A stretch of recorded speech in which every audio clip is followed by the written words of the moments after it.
Good morning, afternoon, evening, or whatever time it is when you're watching it. Thanks so much for the last video. That was great. A couple things that I wanted to address from that. Number one, thanks for all the suggestions, but I don't think I'm going to break up with Alex.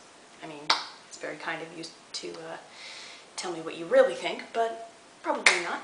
Yeah, don't really expect a bunch of being kissed on the cheek. Sorry. But the people that I usually hang out with don't do that. So I mean, maybe once, depending on if we like go somewhere and I see lots of people that I kind of know. But for the most part, the three people that I usually hang out with, Mary, Kate, and Julie, don't do that. So yeah. Don't really expect that. I wanted to tell you a story today about my first really embarrassing language problem. Everyone always tells you when you're going to a foreign country, you're gonna make mistakes and that's okay. You know, that's how you learn, is by making mistakes. But they don't really tell you all the time how horrendously embarrassing it is. They're just like, oh, it helps you learn, whatever. But today I went and as you can probably tell, it's still really dark in here because my light has not been fixed because they were closed all weekend, so I had to go today.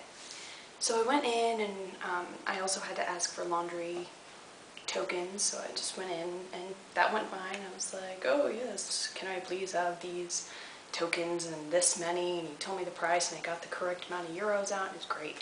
And then I had to tell him that my light fixture wasn't working, and so I said, you know, there's a problem with my light, and apparently I used the wrong word for light, which I didn't really care. He knew what I was talking about. He's like, oh, and he said something to the effect of the light on the ceiling, and I said yes, and he asked what room it was. I said my bedroom, and that went great. And then he said something to me, like repeatedly, over and over again. He was saying these words, and I was hearing the word morning or something to that effect, and I was like, but I thought I was hearing the word since. So I thought he was saying since what morning? You know, since when has it not been working?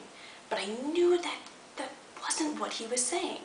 Like in my head, that was the translation. And then I was like, I just asked him like 4 times. I was like, what? What are you saying? And then he finally, I mean, to be fair, in my own defense, he didn't reword it. He didn't say it differently. He didn't try to say it slower. He just literally repeated it exactly as he had been saying it. Which, come on, he can obviously tell I'm a foreign student. But he just kept repeating it, and then finally it just clicked in my head that he was saying tomorrow morning. He wasn't saying tomorrow morning is when they are going to come fix your light. He was just saying tomorrow morning, tomorrow morning, tomorrow morning. That's it. And I just stood there, and I know these words. It's not like he was using words that I didn't know. And it was kind of horrific to me as I was walking away. I was just like, that was the dumbest I may have ever felt in my entire life. But yeah, thanks to everybody who gave me a birthday wish. I really felt that Jake's was the most sincere and meaningful. So thanks for that, everybody. Yeah. I will see you, Sam, in video form tomorrow and in live person on Wednesday.